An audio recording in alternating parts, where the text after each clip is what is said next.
Os Gatões cativou o público com suas perseguições de carro, de tirar o fôlego e a camaradagem calorosa que caracterizou o condado de Hazard nas décadas de 1970 e 1980. No entanto, nos bastidores, muitos dos atores sofreram destinos trágicos, acidentes inesperados e doenças graves que ameaçaram suas vidas. Vamos dar uma olhada na vida dessas lendas e homenagear o legado que deixaram. Não se esqueça de curtir e se inscrever no canal. Vamos assistir. Denver Del Pyle como Jesse Duke. Denver Del Pyle nasceu em 11 de maio de 1920, em Bethune, Colorado, aos 59 anos. Estrelou como Jesse Duke em Os Gatões, 1979 a 1985. O tio protetor e íntegro que mantinha a família Duke na linha em meio ao caos do sul dos Estados Unidos. Com sua voz grave e imponente, olhar determinado e o carisma de um pai americano, Denver gravou a imagem de Jesse nos corações de milhões de pessoas em todo o país. Mas por trás dessa figura lendária, havia uma vida repleta de dificuldades. Antes de alcançar a fama, Denver abandonou a faculdade. Tocou bateria por diversão. Trabalhou em plataformas de petróleo em Oklahoma e no Texas. E serviu na Marinha Mercante durante a Segunda Guerra Mundial. Após o fim da guerra, ele voltou sem um tostão e recomeçou a vida, interpretando inúmeros papéis pequenos e não creditados em filmes e séries de televisão. Foi somente na década de 1960 que ele ganhou reconhecimento por seus papéis em The Andy Griffith Show e como Frank Hamer em Bonnie e Clyde, 1967, antes de atingir o auge de sua carreira em Os Gatões. Aos 60 anos, enquanto muitos se aposentavam, Denver Pyle estava no auge da fama. Contudo, o glamour dos palcos não conseguiu obscurecer os aspectos ocultos de sua vida privada. Seu primeiro casamento, com Marilee Carpenter, terminou em 1970, deixando-o para criar sozinho seus 2 filhos. Por muitos anos, ele viveu uma vida solitária até que, aos 63 anos, casou-se novamente, conhecendo sua companheira de toda a vida, Tippi Johnston, que permaneceu ao seu lado pelo resto de sua vida. O que realmente distinguiu Denver não foi apenas sua carreira de ator de 50 anos, mas também sua excepcional perspicácia nos negócios. Na década de 1960, ele corajosamente assumiu o controle de poços de petróleo abandonados quando os preços do petróleo estavam tão baixos quanto $2 americanos o barril. Na década de 1980, com a alta dos preços do petróleo e o avanço da tecnologia, esses investimentos o tornaram praticamente um milionário, com um patrimônio líquido estimado em cerca de $5 milhões americanos ao final de sua vida. Mas o câncer de pulmão não o poupou. Em 12 de dezembro de 1997, ele foi homenageado com uma estrela na calçada da fama de Hollywood. Apenas 13 dias depois, no Natal, 25 de dezembro de 1997, Denver Pyle faleceu aos 77 anos. Ele foi enterrado em uma sepultura sem identificação no cemitério de Foreston, no Texas, ao lado dos pais de sua esposa. Um fim simples para um homem que viveu uma vida tão extraordinária. James Best John Vai Roscoe P. Coltrane. James Best, cujo nome verdadeiro era Jewel Franklin Guy, nasceu no Kentucky em 26 de julho de 1926. Ele tinha 53 anos quando interpretou o xerife Roscoe P. Coltrane, um policial impulsivo, desastrado, espirituoso, ao mesmo tempo, adorável. Na série de televisão Os Gatões, 1979 a 1985. Com sua voz aguda e inconfundível e cenas de perseguição hilárias, Best transformou Roscoe de um personagem coadjuvante em um ícone da cultura pop. Mas por trás dessa aparência brincalhona, havia um homem com o coração cheio de tristeza. James não cresceu sob os cuidados de seus pais biológicos. Após a morte de sua mãe, quando ele ainda era jovem, foi adotado por outra família em Indiana. Sua infância solitária deixou-lhe um vazio emocional que carregou por toda a vida. Mesmo depois de formar sua própria família, admitiu ter lutado contra sentimentos de alienação. Seus casamentos também foram marcados por dificuldades. Após um primeiro casamento de curta duração, ele se casou com sua segunda esposa, Job Ayers, com quem teve 2 filhas. No entanto, a pressão de uma agenda de filmagens exigente, as demandas profissionais e o distanciamento emocional levaram ao divórcio em 1977. A separação não só lhe causou grande tristeza, como também o deixou em uma situação financeira difícil, obrigando-o a trabalhar ainda mais para conciliar a fama com as responsabilidades da vida. Foi durante esses tempos difíceis que Os Gatões ofereceu um vislumbre de esperança. Embora Roscoe fosse um personagem um tanto excêntrico, Best deu ao personagem uma profundidade excepcional com seu humor cativante. Além de atuar, ele ensinou teatro, pintou, escreveu livros e fez dublagens em desenhos animados para reconstruir sua vida após o choque do divórcio. Esses esforços não só o ajudaram a superar seus problemas de saúde mental, como também reconstruíram gradualmente seu patrimônio líquido, estimado em cerca de 2 milhões de dólares americanos. James Best faleceu em 6 de abril de 2015, aos 88 anos, devido a complicações de uma pneumonia. Ele faleceu em paz, mas fãs do mundo todo sempre se lembrarão dele não apenas por sua interpretação desastrada de Roscoe, mas também como um homem que sempre conseguia se recuperar com um sorriso no rosto. Sorrel Booke como Boss Hogg. Sorrel Booke nasceu em 4 de janeiro de 1930, em Buffalo, Nova York. Aos 49 anos, tornou-se um ícone da televisão por seu papel como Jefferson Davis, Boss Hogg, em Os Gatões.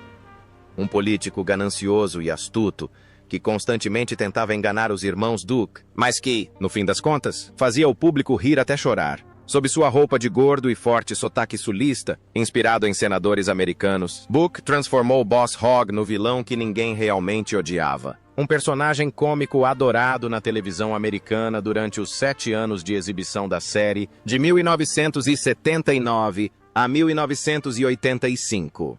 Mas por trás do terno branco havia um homem de incrível profundidade e talento. Booke era um prodígio linguístico, fluente em pelo menos 6 idiomas, incluindo russo, japonês, italiano e francês. Ele se formou no ensino médio como o melhor aluno de sua turma, graduou-se na Universidade Columbia aos 19 anos, obteve um mestrado na Universidade Yale e serviu por 2 anos como oficial de contra-espionagem na Guerra da Coreia. Sua carreira no teatro e no cinema abrangeu mais de 150 programas de televisão e 100 peças teatrais de MASH e All in the Family, A Missão Impossível, Impossível e Columbo. Na Broadway, estrelou Fiorello, um testemunho de sua notável versatilidade. Apesar de sua brilhante carreira, a vida pessoal de Booke foi marcada pela tristeza. Seu casamento com Miranda Knickerbocker terminou discretamente em 1973, deixando-o sozinho com 2 filhos. Ele levava uma vida simples, cuidando do jardim, limpando a casa e chamando Boss Hogg de canalha, embora sempre sorrisse quando os fãs o reconheciam em público. Infelizmente, os últimos anos de Sorrel Booke foram marcados por doenças. Ele faleceu de câncer de cólon em 11 de fevereiro de 1994, aos 64 anos. Seu patrimônio líquido foi estimado em cerca de 3 milhões de dólares americanos na época, resultado de uma carreira sólida que se estendeu por décadas. Ele foi sepultado no Hillside Memorial Park em Culver City, Califórnia, ao lado de muitos outros artistas judeus proeminentes. Nedra Voles como Emma Tisdale. Nedra Voles nasceu em 18 de junho de 1908 e tornou-se um rosto reconhecível da televisão americana graças ao seu papel como Emma Tisdale na série Os Gatões, The Dukes of Hazzard. Aos 72 anos, ela deu vida à personagem de uma carteira pequena e enérgica, trazendo uma perspectiva nova para a agitada cidade do sul dos Estados Unidos. Mas, em forte contraste com o riso que ela proporcionava na tela, a vida real de Nedra foi uma longa jornada repleta de perdas silenciosas e desafios. A vida de Nedra começou no circo da família, onde era conhecida como Pequena Nedra e se apresentava no palco desde jovem. No entanto, à medida que crescia, sua popularidade diminuiu e ela teve que ganhar a vida aceitando diversos trabalhos ocasionais, desde cantar e trabalhar no rádio até participar de programas de variedades, fazendo o que fosse necessário para sobreviver à Grande Depressão Americana. Foi somente por volta dos 50 anos que ela começou a conseguir papéis na televisão, tornando-se gradualmente um rosto reconhecível para o público na década de 1970. Após perder seu amado marido, Nedra criou seus filhos sozinha durante tempos difíceis. Como viúva, ela lutou não apenas com dificuldades financeiras, mas também com a profunda solidão que muitas mulheres na indústria do entretenimento suportam em silêncio. Ela disse certa vez que a parte mais difícil para ela foi terminar seu pequeno papel e voltar para uma casa vazia, sem ninguém com quem compartilhar o que tinha acabado de acontecer. Embora sua carreira tenha florescido relativamente tarde, foi notavelmente estável. Ela interpretou Adelaide Brubaker em uma grande variedade de papéis. De mãe engraçada à mulher rica, apareceu em mais de 25 comerciais e continuou atuando até os 88 anos. No entanto, a maioria de seus papéis eram de personagens secundárias, mulheres mais velhas, falantes e excêntricas, o que lhe permitiu levar uma vida simples. Quando Nedra faleceu em 2003, em decorrência de complicações da doença de Alzheimer, seu patrimônio líquido foi estimado em apenas cerca de $500 mil americanos. Parley Baer, que interpretou Doc Appleby, Parley Edward Baer, nasceu em 5 de agosto de 1914, em Salt Lake City, Utah. Aos 65 anos, ele trouxe calor e bondade à série Os Gatões como o gentil doutor, Doc Appleby, deixando uma impressão duradoura com sua voz inconfundível, seu jeito calmo e seu rosto amável. Mas por trás da imagem do querido médico, havia uma vida de dor e sacrifício ocultos que poucos fãs conheciam.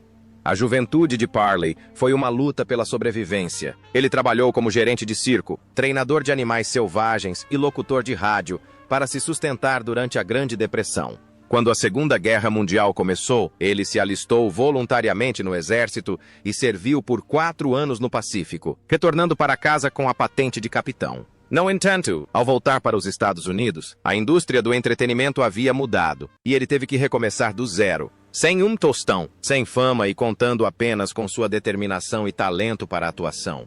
Em 1946, casou-se com a artista circense Ernestine Clark, sua única companheira de vida. Apesar de 54 anos de casamento, não tiveram filhos, e o relacionamento foi por vezes abalado por pressões financeiras e carreiras exigentes que frequentemente os mantinham separados. Parley chegou a trabalhar como tratador de animais em um zoológico para complementar a renda e só conseguiu papéis fixos na televisão depois dos 50 anos, participando de séries como The Andy Griffith Show, Bewitched, The Fresh Prince of Bel-Air e Gomer Pyle, United States Marine Corps.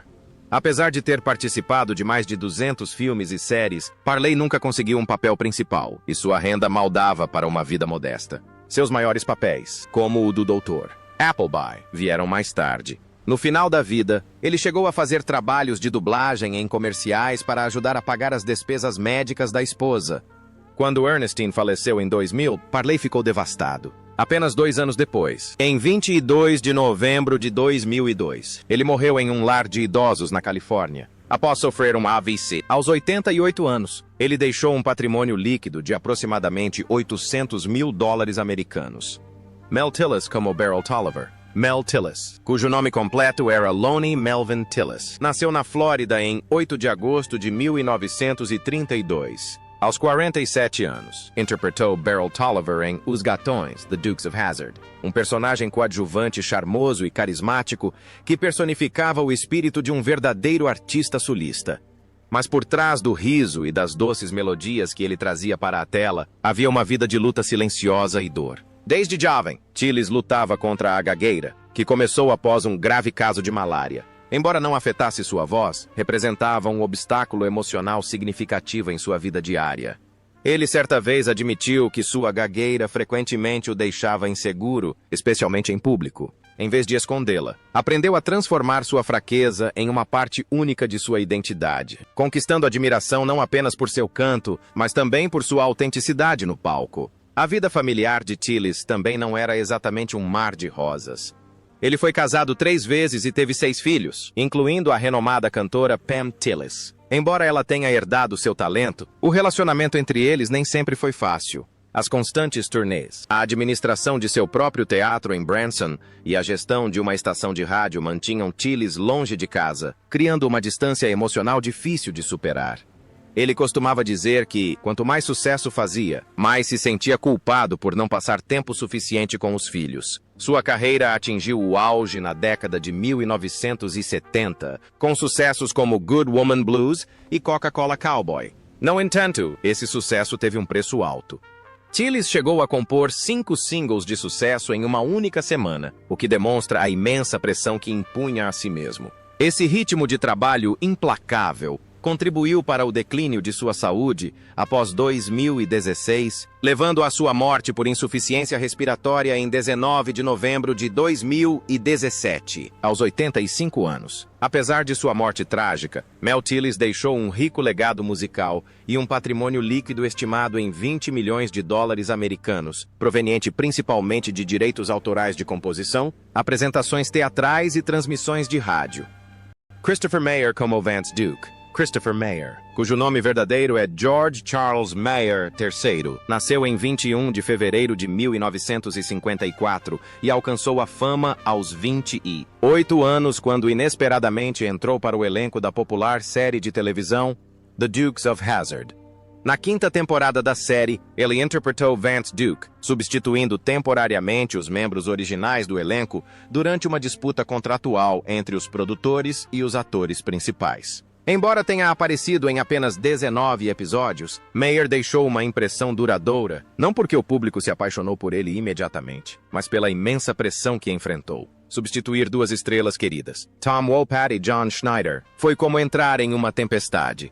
Os fãs reagiram duramente. A mídia questionou sua presença e Mayer enfrentou uma onda de ceticismo desde o início. Essa pressão não só afetou sua imagem na tela, como também deixou cicatrizes duradouras em sua carreira. Após o término da temporada e o retorno dos atores, Mayer se afastou discretamente da vida pública, lutando para encontrar papéis adequados ao longo da década de 1990. Sua vida pessoal também foi turbulenta. Ele passou por 3 casamentos com as atrizes Terry Copley, Eileen Davidson e Shauna Sullivan, todos terminando em divórcio. Embora tivesse 3 filhas desses relacionamentos, Mayer frequentemente vivenciava longos períodos de solidão e feridas emocionais difíceis de cicatrizar.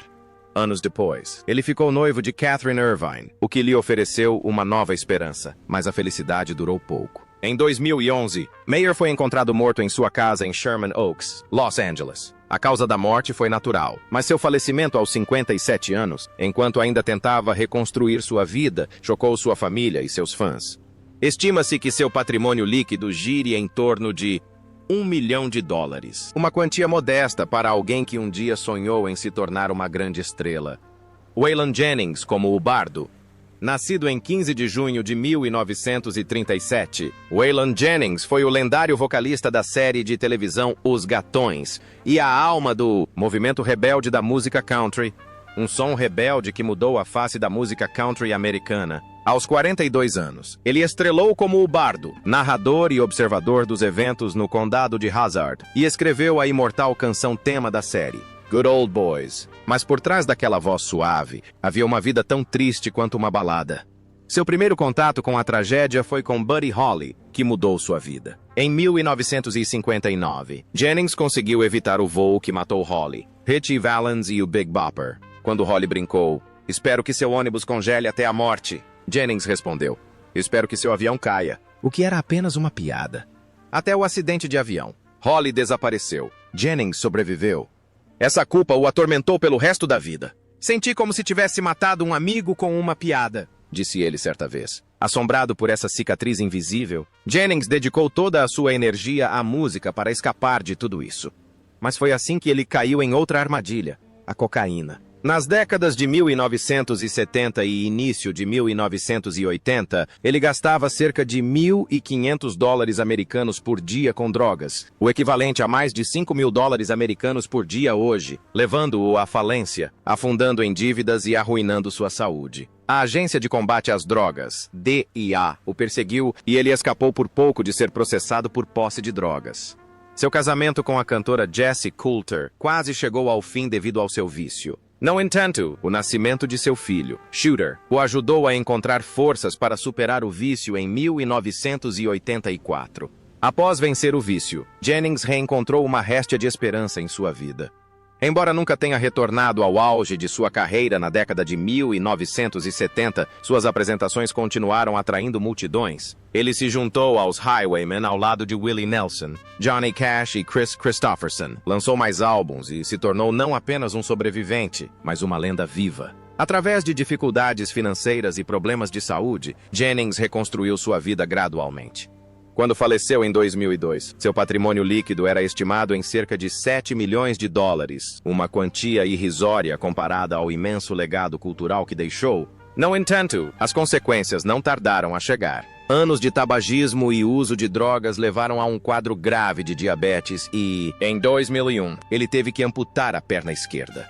Apenas alguns meses depois, em 13 de fevereiro de 2002, Jennings faleceu enquanto dormia em sua casa em Chandler, Arizona, aos 64 anos. Durante sua homenagem póstuma, Jesse Coulter cantou Storms Never Last com a voz embargada.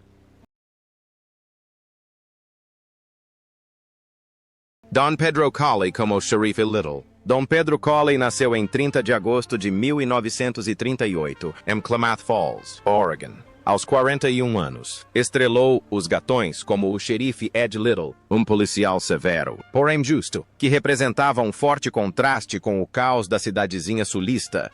Mas, além dos holofotes, a vida real de Colley foi repleta de dificuldades. Quando jovem, Don praticava esportes e sonhava em representar os Estados Unidos nas Olimpíadas de 1960. No entanto, após não conseguir entrar para a equipe, esse sonho foi frustrado. Ele se dedicou à arquitetura antes que o destino o levasse aos palcos de São Francisco. Por ser um homem negro alto e bonito, ele era frequentemente escalado para papéis sinistros, desde criminosos e capangas até os intimidantes homens negros comuns nos filmes de blaxploitation da década de 1970. Naquela época, Hollywood oferecia poucas oportunidades para atores como ele. Colley muitas vezes era forçado a interpretar papéis secundários ou era marginalizado por causa de sua raça. Ainda assim, ele perseverou, construindo uma reputação de resiliência diante da adversidade com papéis em séries de televisão clássicas como Little House on the Prairie. Ele disse certa vez em uma conferência que não precisávamos de um protagonista, apenas de uma história honesta. Talvez por isso preferisse evitar a publicidade, protegendo assim sua autoestima. Nos últimos anos de sua vida, Colley lutou silenciosamente contra o câncer, suportando a dor sozinho em sua cidade natal. Ele faleceu em 11 de outubro de 2017. Aos 79 anos, seu patrimônio líquido foi estimado em cerca de 600 mil dólares americanos, uma quantia modesta para alguém que participou de dezenas de filmes e programas de televisão. Peggy Rhea como Lulu Hogg. Peggy Rhea nasceu em 31 de março de 1921 e tornou-se uma figura reconhecida na televisão americana, principalmente por seu papel como Lulu Coltrane Hogg na série The Dukes of Hazzard, de 1979 a 1985. Dos 58 aos 64 anos, ela interpretou a bondosa esposa de Boss Hogg, criando um contraste gracioso com o caos do condado de Hazzard. Com sua voz suave e presença calorosa, Rhea personificava a quintessência da mulher sulista. Gentil, paciente e sempre trazendo um sorriso aos rostos dos telespectadores. Poucas pessoas sabem, no entanto, sobre o caminho árduo que ela percorreu para encontrar essa estabilidade no final da vida. Quando jovem, ela deixou a UCLA para estudar para ser secretária e logo encontrou trabalho nos bastidores de Hollywood. Seu relacionamento com sua primeira mentora, Kay Thompson, azedou rapidamente devido a desentendimentos pessoais, o que levou ao término de seu contrato pouco antes de uma apresentação agendada em Nova York. Esse revés interrompeu sua carreira promissora e a privou de uma rara rede de apoio em uma indústria que não costuma ser muito tolerante com mulheres que não se encaixam no padrão de protagonistas. Sua vida privada era ainda mais tranquila. Ela nunca se casou, não teve filhos e viveu praticamente sozinha, o que tornou seus últimos anos mais solitários do que os da maioria. Ela disse certa vez que a parte mais difícil não era perder papéis, mas chegar em casa à noite sem ninguém com quem passar o longo dia. Essa solidão a consumia silenciosamente, especialmente à medida que sua saúde se deteriorava e seu telefone parava de tocar com ofertas de trabalho como atriz. Mesmo no auge de sua carreira, Rhea interpretava principalmente papéis coadjuvantes. Babá, madrasta ou tia engraçada, e raramente conseguia roteiros que explorassem emoções profundas. Após The Waltons, ela participou de Step by Step, mas até ela admitiu que precisavam de um rosto familiar, não necessariamente alguém cujo nome fosse lembrado. Sua renda era estável, porém modesta. Na época de sua morte, o patrimônio líquido de Rhea era de apenas cerca de $1 milhão. Peggy Rhea faleceu em 2011, aos 89 anos, vítima de insuficiência cardíaca. Mas, no coração dos fãs de Os Gatões, seu sorriso gentil como Lulu permanece vivo, uma presença serena que acalma um mundo barulhento e selvagem.